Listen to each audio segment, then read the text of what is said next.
सद्गुरु श्री ब्रह्मचैतन्य महाराज गोंदवलेकर यांचं प्रवचन 8 मे. भगवंताचे अनुसंधान राखावे. फार दिवस वापरून जोडा फाटला की तो दुरुस्त केला तरी पुन्हा पुन्हा फाटतोच. तसेच शरीराचे आहे.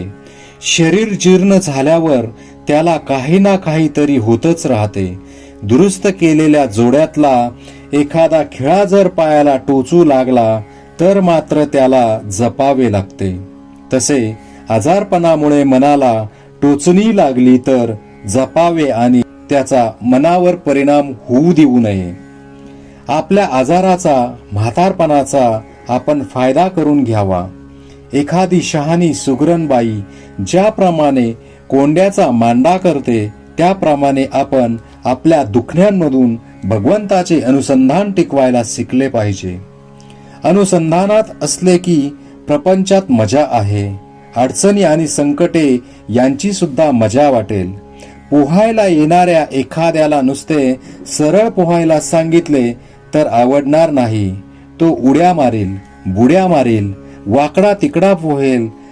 तसे भगवंताच्या अनुसंधानात राहिले तर प्रपंचाची मजा वाटेल.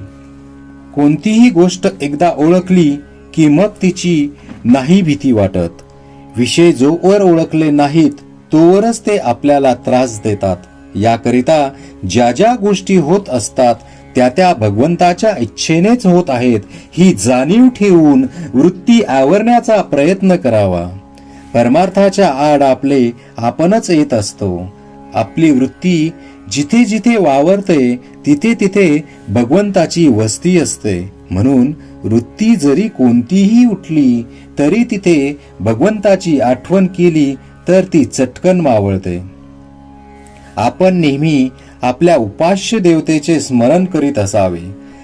त्याच्या पायावर मस्तक ठेवावे आणि त्याची अनन्य भावाने प्रार्थना करावी की हे भगवंता, तुझ्या आड येणारे हे विषय तुझ्या कृपेशिवाय नाही दूर होणार.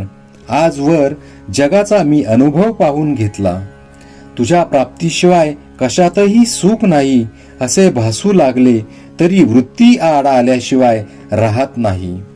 माझ्या अज्ञानाने मी आज स्वतःच्याच आड येत आहे तरी तुझी म्हणजे पर्यायाने माझीच ओळख मला पटावी आणि त्यात मी तुला पाहावे हीच माझ्या जीवितातली शेवटची इच्छा आहे. ही इच्छा तुझ्या कृपेशिवाय पूर्ण होणे शक्य नाही. तरी हे भगवंता, माझे मन तुझ्या चरणी राहो असे कर. यापेक्षा मला जगात दुसरे काहीही नको.